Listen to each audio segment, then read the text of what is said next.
Hello everyone, I am Kenneth Alvarez from BSED English 2B. In this week, we are tasked to convert the Module 9 Modern Fantasy into video presentation. In this video, I will discuss the summary and author of the following modern fantasy. The first is A Christmas Carol by Charles Dickens, Alice's Adventure in Wonderland by Lewis Carroll, Bridge to Terabithia by Catherine Peterson, Chronicles of Narnia by C.S. Lewis, Peter Pan by J.M. Barrie, and Harry Potter by J.K. Rowling. The first modern fantasy is A Christmas Carol by Charles Dickens, is a classic novella that tells the story of Ebenezer Scrooge, a miserly old man who is visited by the ghosts of Christmas past, present, and yet to come.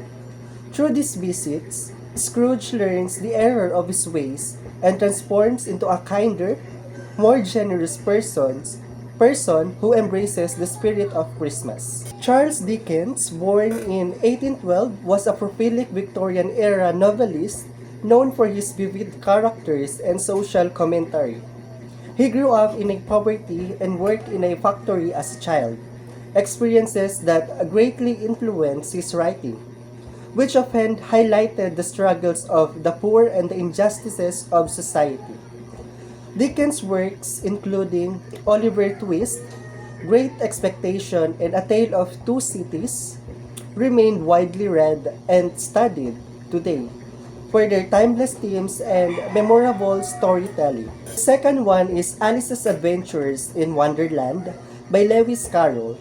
Follows the whimsical journey of a young girl named Alice who falls down a rabbit hole into a fantastical world filled with peculiar creatures, absurd situations, and nonsensical logic. Throughout her adventures, Alice encounters characters like the White Rabbit, the Cheshire Cat, the Mad Hatter, and the Queen of Hearts, each adding to the surreal nature of her journey. Lewis Carroll, born Charles Lutwidge Dodgstones in 1832, was an English writer, mathematician, and logician. He was a shy and reserved individual who found solace in writing imaginative and stories and poetry. Carroll was known for his love of wordplay and puzzles, which evident in the clever and nonsensical language found throughout Alice's Adventures in Wonderland. Beyond his literary work, Carroll made significant contributions to the field of mathematics, particularly in the study of logic and symbolic logic. His dual identity as a writer and a mathematician adds depth to his literary works, making them both entertaining and intellectually stimulating. The third one is The Bridge to Terabithia by Catherine Peterson, is a poignant coming-of-age novel that revolves around the friendship between Giz Aarons, a young boy with a talent for running, and Leslie Burke, a new girl in town with a vivid imagination. Together, they create a magical kingdom called Terabithia in the woods near their homes, where they can escape from the challenges of reality. However, tragedy strikes, leading Jess to confront grief and importance of friendship and imagination.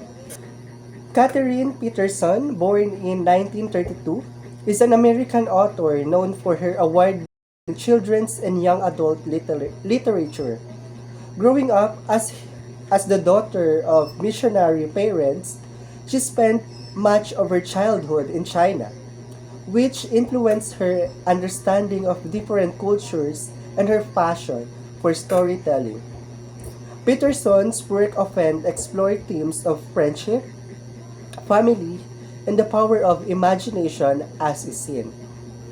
In Bridge of Terabithia, she has received numerous awards for her contributions to children's literature, including the Newbery Medal for Bridge of Terabithia.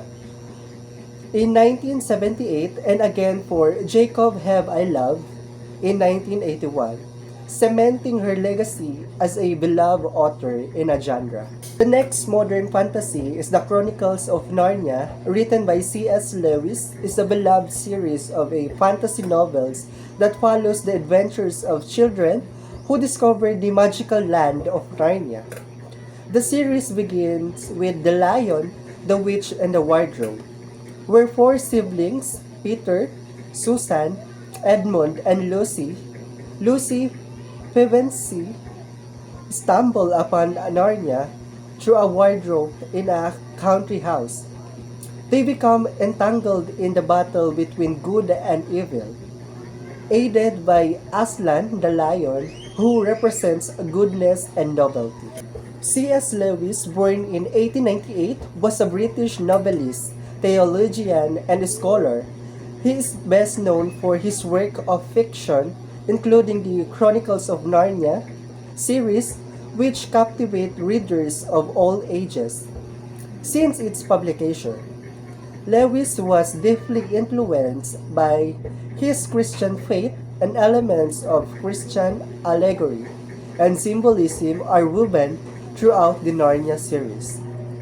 Additionally, Lewis was a close friend of J.R.R. Tolkien, author of The Lord of the Rings, and both writers were part of the informal literary group known as the Inklings. Lewis' legacy extends beyond his fiction writing to his contributions to Christian apologetics and literary criticism, making him one of the most influential writers of the 20th century. The next one is Peter Pan by J.M. Barrie. It's a timeless children's classic that tells the story of a mischievous boy who can fly and never grows up.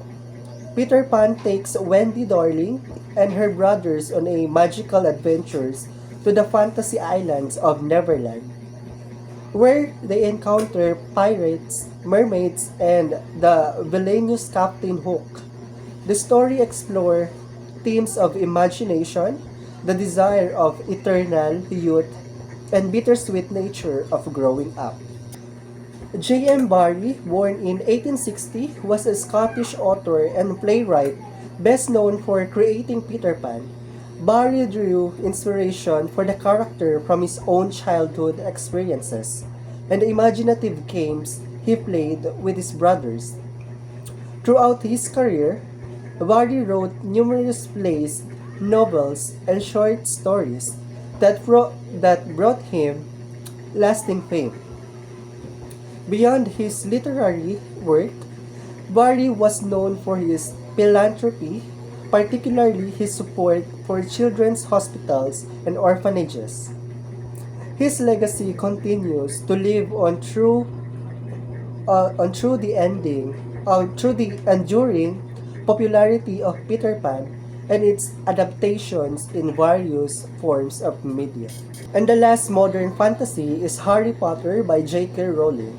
It's a globally beloved fantasy series that follows the adventures of a young wizard, Harry Potter, and his friends Hermione Granger and Ron Weasley, as they attend Hogwarts schools of witchcraft and wizardry. The series spans 7 books, each chronicling a year in Harry's life as he learns about his magical heritage, confronts dark forces, and ultimately faces the dark wizard Voldemort in an epic battle between good and evil. J.K. Rowling, born in 1965, is a British author who rose from relative obscurity to become one of the most successful writers of all time. Before writing the Harry Potter series, Rowling faced personal struggles, including poverty and depression. But her love for storytelling and dedication to her craft propelled her to international fame. Rowling's imaginative world of magic and wizardry captivate readers of all ages, and her books have sold millions of copies worldwide. spawning a multi-billion-dollar franchise that includes films, merchandise, and theme park attractions. Beyond her literary achievements, Rowling is known for her philanthropy and advocacy work, particularly support of children's welfare and literacy initiatives. Despite controversy surrounding some of her views and statements, Rowling's impact on literature and popular culture remains undeniable. Thank you so much for watching, and I hope you learned something.